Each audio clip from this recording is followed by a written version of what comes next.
भगवान चाहे जैसे भी किसी की तरफ देखे, मंगल भवन है, उसका परम मंगल करके उसे तार देते हैं। जब रामादल में विराजमान ये सब बड़े भाग्यशाली जन और विपक्ष में रावण के पक्ष में जितने थे, जब युद्ध पूर्ण हुआ तो अमृत की वर्षा हुई, एक भी निशाचर जीवित नहीं हुआ। जितने रामादल पक्ष के थे सब जीवित हो गए।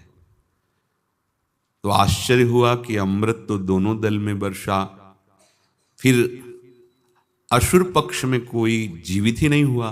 बोले इसलिए कि जब युद्ध हो रहा था तो सबकी दृष्टि में भगवान राम थे, सम्मुख थे ना, तो जितने पधारे वो सीधे भगवान के परम धाम गए, और जो रामादल के पक्ष में थे उनके सामने असुर थे। तो इसलिए जो अमृत वर्षा, तो भालू कप आदि ये सब जीवित हो गए, पर एक भी निशाचर नहीं, क्योंकि भगवान के स्वरूप को प्राप्त हो गए। भगवान गुस्सा करते दिखाई देते पर उनको गुस्सा आता नहीं है, इतने कृपालु हैं। अपने कोई छाती पे लात मारे आके तो क्या करेंगे अपने लोग, थोड़ी तो गुस्सा आई जाएगी, बेमतलब आप हमारी छाती पे लात मार रहे। लेकिन भृगु जी ने बेमतलब मारा जाके, परीक्षा के लिए खोया जैसा। भगवान क्या बोले, ओहो मुझे पता नहीं था, हे ऋषिवर, पता होता तो मैं आपकी अगवानी करता, आपके चरण प्रक्षालन करता और चरण दबाने लगे कि ये हृदय बड़ा कठोर है, आपके बड़े कोमल चरण हैं, कहीं आपके चरणों में चोट तो नहीं लग गई।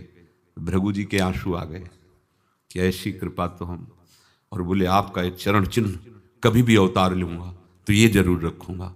भृगु चरण चिन्ह भगवान धारण कर, कितने कृपालु। उनको कहीं गुस्सा आ सकता है, भगवान को गुस्सा नहीं आता।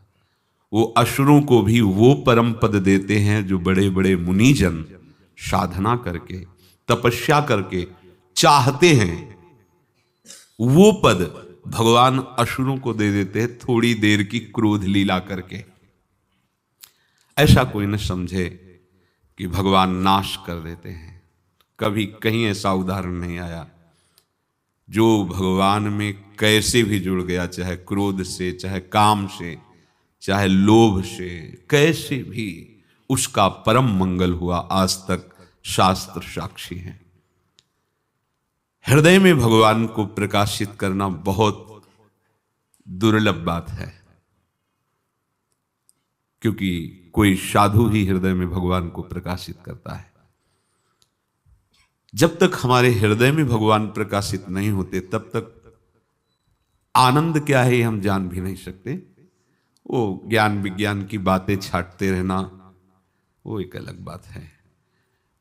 आनंद सब स्मृतियों का लय एकमात्र भगवद स्मृति, अखंड तैल धारावत नाम रूप लीला का चिंतन, ये आनंद है।